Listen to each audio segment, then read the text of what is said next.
IPL 2024માં લાગુ થશે smart review system. IPL 2024 પહેલા ફેન્સ માટે સારા સમાચાર આવ્યા। હવે ટીવી અમ્પાયરો પાસે મેચ દરમિયાન નિર્ણયો આપવા માટે વધુ સારી સિસ્ટમ હશે, જેનાથી છેલ્લી ઘણી સિઝનમાં કેટલાક નિર્ણયો પર ઊભા થતા પ્રશ્નોમાં ઘટાડો થશે। એન્ટેલિયા કાંડ ગુજરાતીની હત્યાના આરોપીએ કર્યા હતા 112 એન્કાઉન્ટર। બોમ્બે હાઈકોર્ટે નકલી એન્કાઉન્ટર કેસમાં પૂર્વ પોલીસ અધિકારી પ્રદીપ શર્માની આજીવન કારાવાસની સજા યથાવત રાખી છે।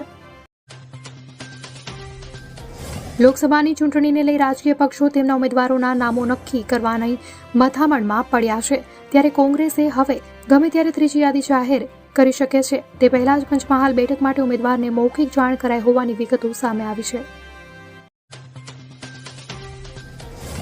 અમદાવાદમાં ઓનલાઈન રમી ગેમની લતમાં યુવક ચોર બન્યાનો કિસ્સો ધ્યાને આવ્યો।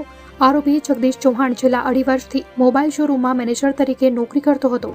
સેટેલાઇટ પોલીસે ચોરી કેસમાં ₹1 લાખની રોકડ, બાઇક અને 9 મોબાઈલ સહિત ₹7.20 લાખનો મુદ્દામાલ જપ્ત કર્યો।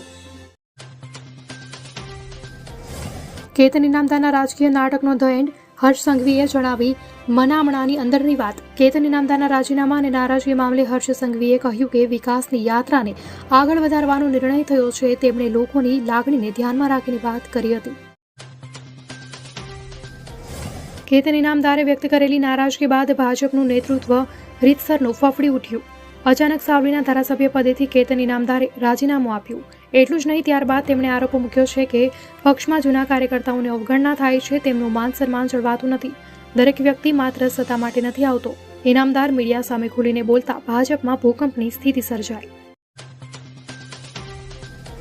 લોકસભા ચૂંટણી 2024માં નવસારી લોકસભા બેઠક ઉપર ભાજપના પ્રદેશ પ્રમુખ અને નવસારીના સાંસદ સી.આર. પાટીલ સામે કોંગ્રેસ હજુ ઉમેદવાર નક્કી કરી શકી નથી। કોંગ્રેસમાંથી સી.આર. પાટીલ સામે કોણ ચૂંટણી જંગમાં ઉતરશે એને લઈને અનેક તર્ક વિતર્કો।